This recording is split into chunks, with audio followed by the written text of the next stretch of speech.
Ustaz Nazrul ada kesilapan dalam memahami teks, menyebabkan Ustaz Nazrul gagal faham ataupun faham tetapi tidak secara yang sepatutnya yang dimaksudkan oleh penulis.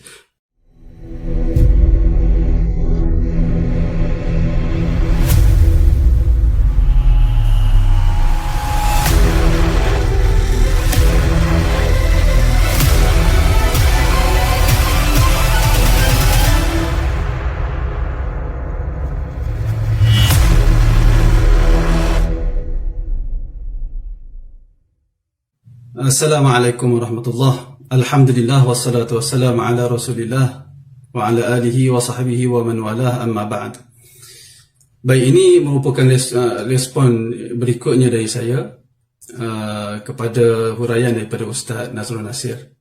Pertama sekali, tentang saya suka untuk menarik perhatian perkataan Ustaz Nazrul Nasir yang beliau ada menyebut, cuba tengok bagaimana ulama faham. Beliau sebut begitu. Maka saya suka juga menggunakan perkataan itu untuk mengajak Ustaz Nazrul Nasir supaya melihat riwayat yang beliau bacakan itu disebut oleh Syekh Sulaiman Ahmad Nalikut di dalam kitabnya Fiqh Sunnah di bawah tajuk As-Sadaqah lil Mayyit, sedekah kepada mayat, bukan kenduri arwah. Demikian juga riwayat yang dinyatakan, iaitu riwayat daripada Tawus, ada disebut oleh Al-Imam ataupun Al-Hafiz Ibn Hajar Al-Asqalani rahimahullah di dalam kitab beliau Al-Matalibul Aliyah. Beliau ada sebut riwayat itu, kita tidak nafikan. Akan tetapi riwayat itu Al-Imam Ibn Hajar letak di bawah babu sun'ati ta'ami li ahlil mayyit. Bab membicarakan tentang menyediakan makanan untuk keluarga jenazah, bukan menyediakan makanan dari keluarga jenazah. Jadi itu kena ambil perhatian Ustaz Nazrul. Ibn Hajar, bagaimana Ibn Hajar memahami riwayat tersebut? Ibn Hajar letak riwayat itu riwayat yang kedua di bawah bab sunnati ta'am li ahlil mayyit. Bab menyediakan makanan untuk keluarga mayat, bukan menyediakan makanan min ahlil mayyit, dari keluarga mayat, bukan dari keluarga jenazah, tetapi makanan yang disediakan untuk kepada keluarga jenazah. Jadi itu kefahaman para ulama. Dan Ibn Hajar Al-Asqalani seperti yang kita semua tahu, Asy-Syafi'i madhab, seorang tokoh yang bermazhab Syafi'i. Kemudian tentang riwayat Tawus, ya Ibn Hajar Al-Haytami. Ibn Hajar Al-Haytami di dalam kitab Fiqh Sunnah yang dinukirkan oleh Syekh Ismail Ahmad Nalikut, itu perkataan Ibn Hajar Al-Haytami. Pada penilaian Ibn Hajar Al-Haytami, beliau mengatakan riwayat itu sahih. Akan tetapi Syekh yang mentahqiq kitab Ibn Hajar Al-Asqalani rahimahullah Al-Matalibul Aliyah, iaitulah Syekh Sa'ad bin Nasir bin Abdul Aziz Asy-Syathri. Beliau menilai riwayat itu sebagai riwayat yang daif. Beliau menilai riwayat Tawus itu sebagai riwayat yang daif. Kenapa daif? Kerana riwayat ini ada berlaku inqita', ada berlaku putus pada sanad, iaitulah di antara Sufyan Ats-Tsauri dengan Tawus. Di mana Sufyan Ats-Tsauri ketika menyebut riwayat ini, beliau berkata qala Tawus. Beliau tak sebut an Tawus. Tidak, beliau tak sebut begitu. Tapi beliau menyebut qala Tawus. Dari sudut begini, periwayatan yang begini menunjukkan adanya inqita'. Kerana itu, menurut penilaian Syekh Sa'ad yang mentahqiq kitab Matalibul Aliyah, beliau mengatakan riwayat ini adalah riwayat yang daif. Penilaian Syekh pentahqiq kitab Matalibul Aliyah berbeza dengan penilaian Ibn Hajar Al-Haytami. Itu satu perkara. Dan satu perkara yang saya nak ajak kepada Ustaz Nazrul dan siapa yang mendengar huraian saya ni, ada tak di kalangan ulama yang menganjurkan membuat makan selama 7 hari? Ada ke tak ada? Kerana di dalam riwayat yang didatangkan oleh Syekh Ismail Ahmad dalam kitab Fiqh Sunnah, riwayat itu menyebut innal mauta yuftanuna fi quburihim sab'an. Sesungguhnya orang-orang yang mati ataupun jenazah itu dikenakan fitnah di dalam kubur mereka sab'an, selama 7 hari, bukan pada hari yang ke-7, tapi selama 7 hari. Mereka difitnah. Fitnah di sini membawa maksud sama ada diazab ataupun disoal. Dan riwayat ini yang ada inqita' di antara Sufyan Ats-Tsauri dengan Tawus menyalahi riwayat yang lebih sahih daripada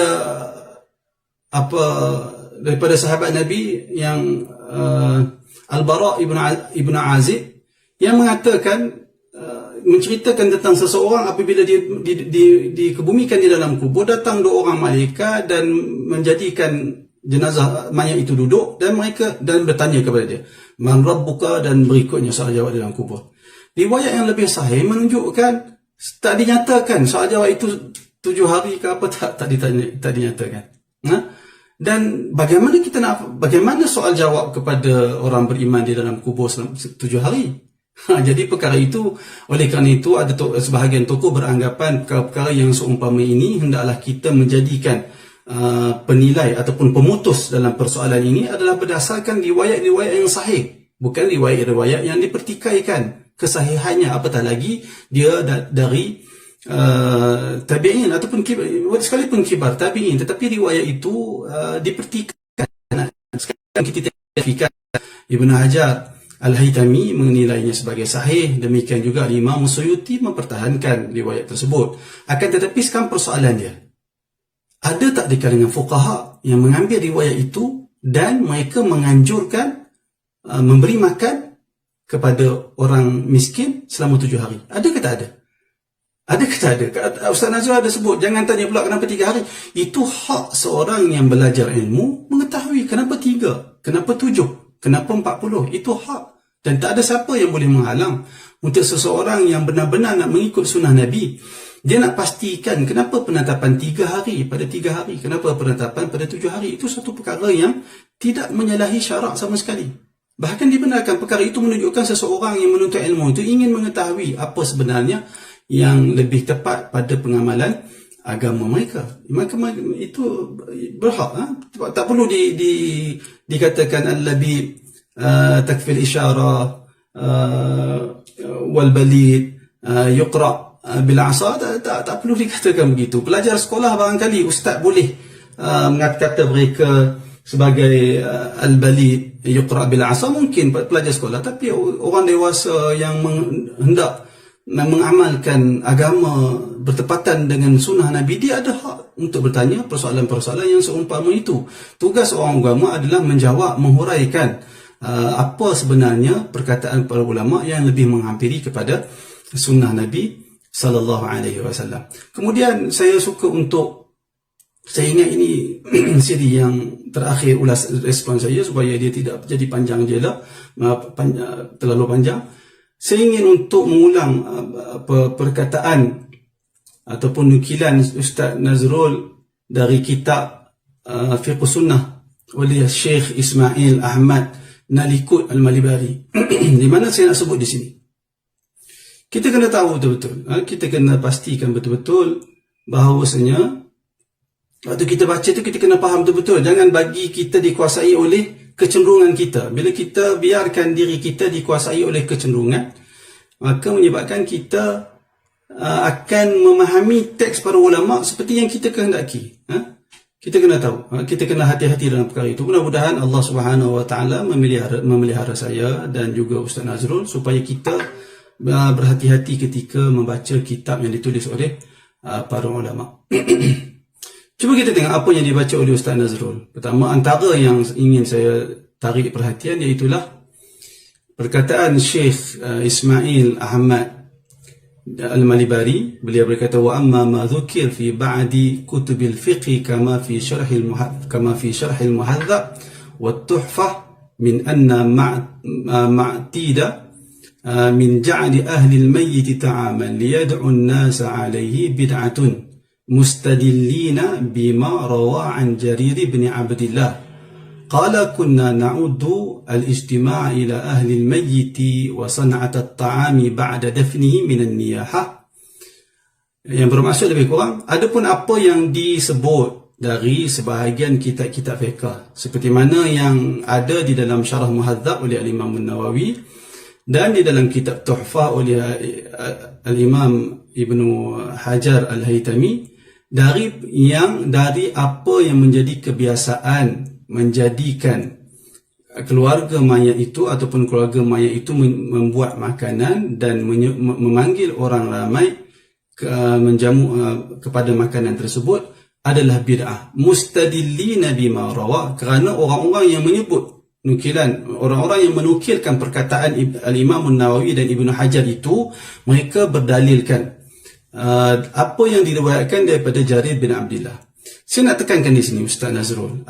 Ustaz Nazrul kata ada orang persoalkan bila beri makan tidak bermakna membuat kenduri. Ustaz Nazrul, ulama mazhab Syafi'i bukan hanya mereka berdalilkan dengan perkataan Jarir bin Abdullah kunna na'udu al-istima' ini, akan tetapi ulama mazhab Syafi'i juga berdalilkan dengan hadis-hadis yang lain. Kalau ulama mazhab Syafi'i memahami dianjurkan buat kenduri selepas kematian, di mana kita nak letak hadis Nabi SAW, isna'u li ali Ja'far ta'aman, buatkanlah makanan kepada keluarga Ja'far.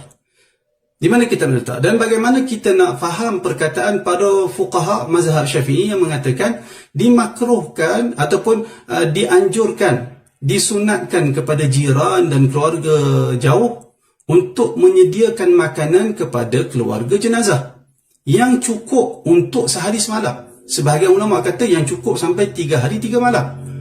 Maknanya mereka suruh, ulama anjurkan, sunatkan kita buat makanan kepada keluarga jenazah. Kalau dalam masa yang sama mereka suruh keluarga jenazah buat makan, apa perkataan apa ni, kefahaman bagaimana yang kita faham daripada perkataan para fuqaha menunjukkan ada kesalahan pada pemahaman tersebut. Dan kita jangan fokus kepada satu dalil sahaja. Bahkan ulama mazhab Syafi'i kita kena baca, jangan kita rasa orang lain tak baca. Dan saya suka juga untuk bertanya kepada Ustaz Nazrul. Ustaz Nazrul duk kata dalam kitab Tuhfah, Ibnu Hajar sebut dalam kitab Tuhfah. Ustaz Nazrul kata dalam kitab Tuhfah, Ibnu Hajar kata boleh berkumpul. Boleh berkumpul dah tentulah pada maksud Ustaz Nazrul berkumpul untuk kenduri arwah.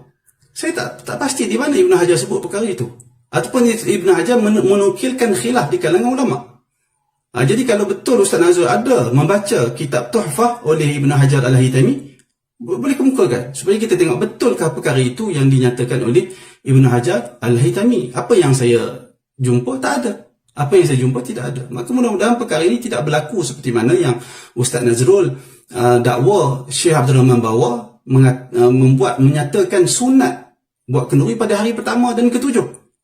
Itu isu yang asal. Tapi Ustaz Nazrul kata jangan tak faham semua. Itu perkataan Ustaz Nazrul. Lalu saya semak kitab Al-Khulasah dari Syekh Abdul Rahman bawa, dan ternyata Syekh Abdul Rahman bawa tidak sebut seperti yang dinyatakan oleh Ustaz Nazrul. Kemudian berikutnya kita kena tahu fahuwa hukmun linaw'in khasin, itu perkataan Syekh Ismail Ahmad Nalikut. Itu perkataan Syekh Ismail Ahmad Nalikut Al-Malibari. Itu perkataan dia yang faham. Dia yang faham dari zahir dalil yang didatangkan oleh para fuqaha seperti Al-Imam An-Nawawi, seperti Ibnu Hajar Al-Haytami. Lalu dia kata fahuwa hukmun li naw'in khas mimma i'tida fi ba'din nawahi min al-ijtima' asy-syabih bin niyahah. Maka hukum yang dinyatakan oleh fuqaha itu adalah memaksudkan kepada jenis tertentu dari apa yang menjadi kebiasaan pada sebahagian tempat, dari perhimpunan yang menyerupai niyahah, perhimpunan yang berlaku yang menyerupai ratapan. Itu yang dibid'ahkan oleh para ulama. Bihaitsu yahutsu lil buka wan niyahah, di mana perhimpunan yang dilakukan itu boleh membawa kepada buka, menangis dan ratapan alal mayyit. Wa hadha zahir min ibaratihim wastidlalihim, itulah yang zahir dari ibarat yang mereka nyatakan, yakni Imam Nawawi dan Tuhfah. Yang zahir pada siapa? Pada Syekh Ismail Ahmad Nalikut, Ustaz Nazrul. wastidlalihim, dan istidlal yang mereka lakukan, lianna kalimatama, kerana sesuatu kalimah yang diungkapkan oleh para ulama, ibaratun an amrin ma'ruf, menurut apa yang terbiasa berlaku di zaman mereka. Itu tanggungjawab para ulama. Maka cuba saya nak tanya kepada Ustaz Nazrul Nasir, biasanya kenduri arwah yang dilakukan dalam masyarakat kita memberi bebanan kepada masyarakat dari harta jenazah, dari harta ahli keluarga, ataupun harta wang ramai. Itu persoalan yang perlu dijawab oleh Ustaz Nazrul. Kata Syekh Ismail Ahmad Nalikut, beliau kata, lianna kalimat ma ibaratun an amrin ma'ruf.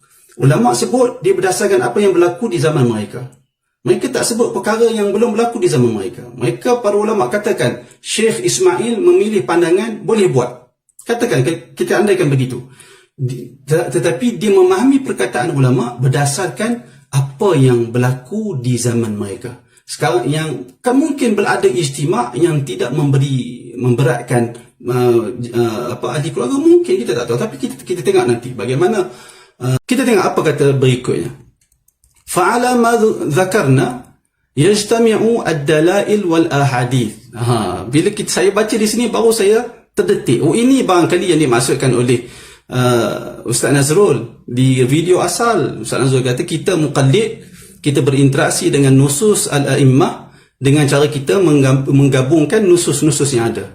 Kerana Syekh Ismail Ahmad Nalikut menyebut berdasarkan apa cara faham kami ini, kita boleh kata, saya terjemahkan secara mafhum, yajtami'u ad-dalail wal ahadith, terhimpunnya kesemua dalil-dalil dan hadis-hadis. Ini boleh dia menggabungkan kesemua perkataan-perkataan para ulama dan hadis-hadis, perkataan para ulama tentang hadis dan seumpamanya. Wala nahtaju ila isqatin ba'dil ahadith, ataupun wala yahtaju ila isqati ba'dil ahadith wa radduhu.